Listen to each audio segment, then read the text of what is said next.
আশা কৰো তোমালোকে ভালদৰে পঢ়া শুনা কৰি আছা। ছাত্ৰ ছাত্ৰীসকল, তোমালোকৰ যিটো এনএমএছ পৰীক্ষা তোমালোকৰ যিটো পৰীক্ষাৰ ডেট আহিয়ে গৈছে, গতিকে এইখিনি ভালদৰে পঢ়িবই লাগিব। তাৰ আগতে তোমালোকে যোৱাবাৰনো কেনেকুৱা প্ৰশ্ন আহিছিল আৰু তাৰ প্ৰশ্নৰ উত্তৰখিনি তোমালোকে চাব লাগিব। মানে আগৰ প্ৰশ্নখিনি তোমালোকে এবাৰ ভালদৰে চাবা, কিয়নো তেনেকুৱা প্ৰশ্নবিলাকে আহে।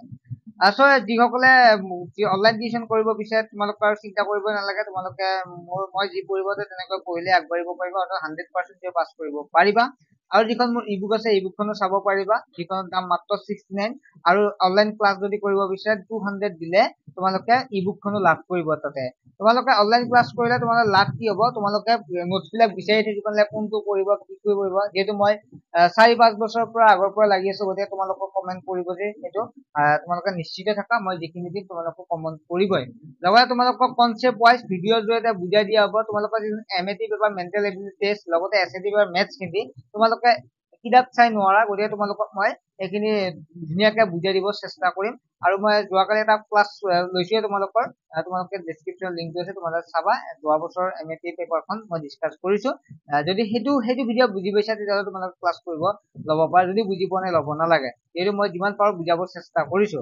ছাত্ৰ ছাত্ৰীসকল, গতিকে তোমালোকে জানাই যে 48,000 টকা পাবা। 48,000 টকা পাবৰ কাৰণে এইখিনি কষ্ট কৰিবই লাগিব। আৰু তোমালোকৰ স্কুলৰ যিটো পঢ়া থাকিল, গতিকে তোমালোকে নোট বিচাৰি তেনেকুৱাকে অসুবিধা পাব নালাগে। মাত্ৰ 200 টকাতে তোমালোকে পৰীক্ষাটো ক্লিয়াৰ কৰিব পাৰিবা, 48,000 টকাটো পাব পাৰিবা, যদি মই দিয়া তোমালোকে ফলো কৰা আৰু পঢ়া। ছাত্ৰ ছাত্ৰীসকল, তেনেহলে আগবাঢ়িছো। মানে যিখন প্ৰশ্ন এছএটি পেপাৰ, তাৰে আমি পাৰ্টকে আলোচনা কৰিম। একেবাৰে ভিডিঅ' প্ৰস্তুত কৰিলে বহুত দীঘলীয়া হ'ব, গতিকে তোমালোকে জানাই যে ইয়াত 1 নম্বৰকে থাকিব প্ৰতিটো প্ৰশ্ন, 90টা প্ৰশ্ন থাকিব এছএটি আৰু এমএটি পেপাৰ, য'ত এছএটি পেপাৰ মেথছ, সায়েন্স আৰু ছচিয়েল সায়েন্স থাকিব। প্ৰথম 1 নম্বৰ প্ৰশ্নটো কি আছিল তোমালোকে কৈ দিওঁ। তোমালোকে যিটো নাম্বাৰ দেখা পাইছে, এই নাম্বাৰটো তোমালোকে SMS কৰি টিউচন ল'ব পাৰিবা, অনলাইন ক্লাছ ল'ব পাৰিবা, অৰ্থাৎ অকল এনএমএছ পৰীক্ষাৰ কাৰণে কৰা হৈছে। গতিকে তোমালোকে যিসকলে ল'ব বিচাৰা, পইচাটো পাব বিচাৰা 48,000 টকা 4 বছৰৰ কাৰণে, লগতে তোমালোকৰ নিজৰ নলেজটো চাব বিচাৰা, বা মা দেউতাক যদি তোমালোকে ভাল এটা ৰিজাল্ট দিব বিচাৰা, গতিকে এতিয়াৰ পৰা তোমালোকে পঢ়িব লাগিব, অলপ কষ্ট কৰিব লাগিব। ঠিক আছে। প্ৰথম প্ৰশ্নটো হৈছে, ভাৰতীয় সংবিধানৰ পিতৃ বুলি কাক জনা যায়? আমি জানো যে কি হয়, বাবা চাহেব ডক্টৰ বি আৰ আম্বেদকাৰ। ঠিক আছে, ডক্টৰ আম্বেদকাৰক কি বুলি জনা যায়? ভাৰতীয় সংবিধানৰ পিতৃ বুলি জনা যায়। এইবিলাক সকলো আলোচনা কৰিম লাইভ ক্লাছৰ ক্ষেত্ৰত। আৰু ক্লাছ বিলাক লাইভ হ'ব হা, তোমালোকে যিবিলাক ক্লাছ কৰিব লাইভ হ'ব। তোমালোকে নোৱাৰিলে সুধিব পাৰিবা, তোমালোকে ডাইৰেক্ট টিউচন কৰাৰ ফিলিংছটো পাই যাবা। কাৰণ 9 আৰু 10 বৰ্তমান মই কৰি আছো, তোমালোকো তেনেকুৱাকে কৰা হ'ব। 2 নম্বৰ প্ৰশ্নটো আহিছিল, তলৰ কোনটো উক্তি শুদ্ধ নহয়? ইয়াৰে যদি চাওঁ, আমি প্ৰথমতে চাওঁ কোনটো হয়। সংবিধান হৈছে কিছুমান নিয়ম আৰু নিৰ্দিষ্ট সমষ্টি। তাৰপিছত সংবিধানৰ কি হয়? এখন দেশৰ ৰাজনৈতিক ব্যৱস্থাৰ স্বৰূপ নিৰ্ধাৰণ কৰে। 3 নম্বৰটো আছে, সংবিধানে নিজৰ নাগৰিকত্বক সুৰক্ষা দিয়ে। 2 নম্বৰ হৈছে, সংবিধান সদায় লিখিত ৰূপত থাকে। ইয়াত আমি দেখা পালো যে কি হয়, কিছুমান সংবিধান লিখিত ৰূপত নাথাকে, হয় না? বাকীকেইটাতো আমি নিয়ম মানিয়ে চলিম। সংবিধান হৈছে কিবা নীতি নিয়মৰ সমষ্টি, নীতি নিয়ম থাকে, কোনে কি কৰিব লাগে কি কৰিব নালাগে সকলো সংবিধান লিখা আছে। তাৰপিছত নেক্সট, সংবিধান এখন দেশৰ ৰাজনৈতিক ব্যৱস্থাৰ স্বৰূপ নিৰ্ধাৰণ কৰে। যদি সংবিধান নাথাকিলেহেঁতেন চৰকাৰে যি ইচ্ছা তাকে কৰিব পাৰিলেহেঁতেন, হয় নহয়? এতিয়া সংবিধানে ৰাজনৈতিক ব্যৱস্থাৰ স্বৰূপ নিৰ্ধাৰণ কৰে। সংবিধান নিজৰ নাগৰিকক সুৰক্ষা দিয়া, হয় নে নহয়? আমাক সুৰক্ষা দি আছে সংবিধানে, গতিকে এই তিনিটা হয়। সংবিধান সদায় লিখিত ৰূপত থাকে, আমি এইটো ভুল কথা, কিয়নো সংবিধান ইংলেণ্ডৰ সংবিধান কি আছে? অলিখিত সংবিধান।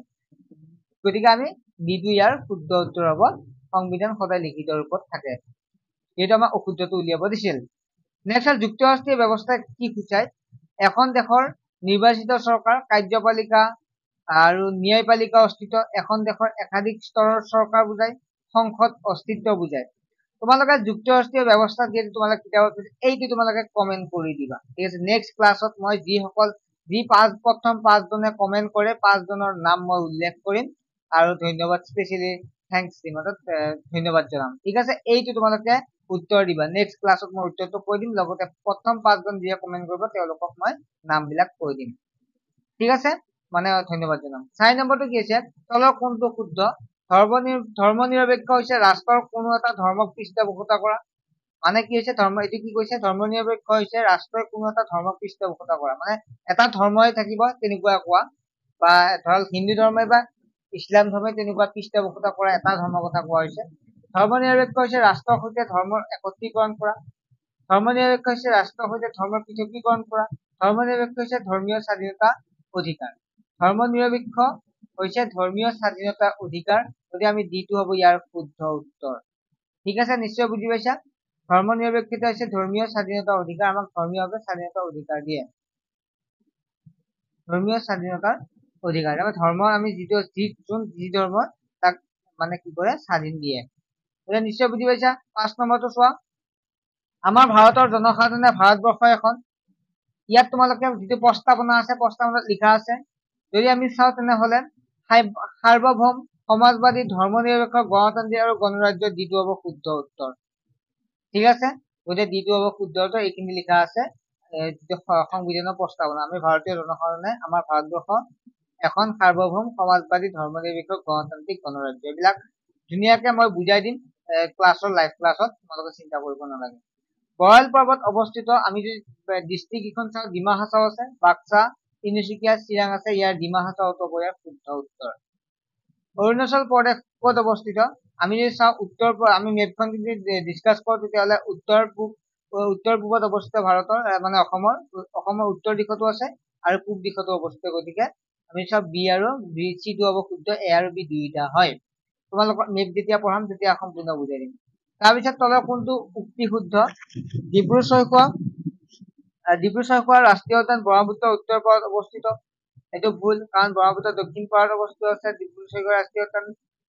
তাৰপিছত লাওখোৱা বন্যপ্ৰাণী অভয়াৰণ্য ব্ৰহ্মপুত্ৰৰ উত্তৰ পাৰত অৱস্থিত, এইটোও ভুল, কাৰণ দক্ষিণ পাৰত আছে।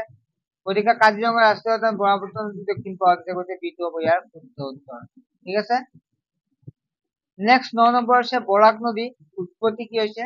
বৰাক নদী আমি জানো যে মণিপুৰ সীমান্তত অৱস্থিত, মণিপুৰৰ সীমান্ত অঞ্চলৰ পৰা উৎপত্তি হৈছে, এইখন মৰাম নামৰ ঠাই এখনৰ পৰা। 10 নম্বৰ হৈছে তলৰ কোনটো উক্তি শুদ্ধ? আটাইতকৈ পুৰণি মানচিত্ৰ মেচপটেমিয়াত আৱিষ্কাৰ হৈছিল, টলেমিয়ে প্ৰথম অক্ষাংশ আৰু দ্ৰাঘিমাংশ ব্যৱহাৰ কৰিছিল, যিটো এ আৰু বি দুইটা শুদ্ধ, গতিকে চিটো হ'ব ইয়াৰ শুদ্ধ এনচাৰ। তলৰ পৰা শুদ্ধ জোৰটো বিচাৰি উলিওৱা। ইয়াত চোৱা, আলভাৰ্ছ তামিলনাডু, তাৰপিছত শংকৰাচাৰ্য কেৰেলা, আলভাৰ্ছ দিব্ৰ প্ৰবন্ধম, ইয়াৰে যদি আমি শুদ্ধ উত্তৰ চাওঁ, ইয়াত তলত কোনটো অশুদ্ধ উলিয়াব দিছে, গতিকে ইয়াৰে অশুদ্ধ হৈছে চিটো হৈছে অশুদ্ধ। তাৰপিছত 12 নম্বৰটো হৈছে তলৰ কোনটো শুদ্ধ বুলি কৈছে? বিশ্বসিংহ কোচ ৰাজ্যৰ প্ৰতিষ্ঠাপক হৈছিল, আমি জানো কোচ ৰাজ্যৰ প্ৰতিষ্ঠাপক বিশ্বসিংহ। নৰনাৰায়ণ সৰ্বশ্ৰেষ্ঠ আছে, এইটো শুদ্ধ। চিলাৰায় সৰ্বশ্ৰেষ্ঠ কোচ ৰজা আছিল, আৰু নেক্সট এ বি দুইটা শুদ্ধ। ইয়াত কোনটো উক্তি শুদ্ধ বুলি কৈছে? শুদ্ধ বুলি কওঁতে আমি গম পালো এ আৰু বি দুইটা শুদ্ধ, গতিকে ডিটো শুদ্ধ, যিহেতু চিলাৰায় কোনো ধৰণৰ কোচ ৰজা নাছিল। ঠিক আছে, গতিকে ডিটো শুদ্ধ, কাৰণ বিশ্বসিংহ কোচ ৰজা প্ৰতিষ্ঠাপক আৰু নৰনাৰায়ণ সৰ্বশ্ৰেষ্ঠ ৰজা আছিল। নেক্সট 13 নম্বৰ প্ৰশ্নটো, মূলা গাভৰুৱে কাৰ বিৰুদ্ধে যুঁজ কৰিছিল? আমি জানো যে তুৰ্বক খানৰ বিৰুদ্ধে মূলা গাভৰুৱে যুঁজ কৰিছিল। তলৰ কোনটো উক্তি শুদ্ধ? ইয়াৰ যদি চাওঁ তেনেহলে প্ৰথমটো পঢ়ি চাওঁ, মিৰ্জুমলাই 1662 চনত অসম আক্ৰমণ কৰিছিল। তাৰপিছত সেইটো শুদ্ধ, আমি জানো 1662 চনতে অসম আক্ৰমণ কৰিছিল মিৰ্জুমলাই। 1671 চনত শৰাইঘাটৰ যুদ্ধ হৈছিল, সেইটোও শুদ্ধ। আহোম আৰু মোগলৰ শেষ যুদ্ধ 1882 চনত হৈছিল, যিটো ইটাখুলি যুদ্ধ বুলি কোৱা হয়, ইটাখুলি ৰণ বুলি কোৱা হয়, সেইটোও শুদ্ধ। গতিকে আমি যদি চাওঁ তিনিটা শুদ্ধ, গতিকে ডিটো হ'ব ইয়াৰ শুদ্ধ উত্তৰ। তাৰপিছত নেক্সট তলৰ অশুদ্ধ জোৰটো বাছি উলিওৱা। আমি যদি চাওঁ তেনেহলে আমি ৰামায়ণখন কোনে ৰচনা কৰিছিল? ৰামায়ণ ৰচনা কৰিছিল বাল্মীকিয়ে, যিহেতু মাধৱ কন্দলী আছে, গতিকে এইটো হ'ব ইয়াৰ অশুদ্ধ উত্তৰ। গতিকে মানে যিহেতু এতিয়াৰ ভিতৰত অশুদ্ধ, গতিকে শুদ্ধ উত্তৰ ডিটো হ'ব ইয়াৰ শুদ্ধ উত্তৰ। বাকীখিনি আমি নেক্সট যিটো ক্লাছ আছে, আমি নেক্সট ভিডিঅ'ত আলোচনা কৰিম। যিসকলে ক্লাছ কৰিব বিচাৰে তোমালোকে ল'ব পাৰে, আৰু গ্ৰুপত মই ভিডিঅ'টো শ্বেয়াৰ কৰিম, মানে যিটো প্ৰশ্ন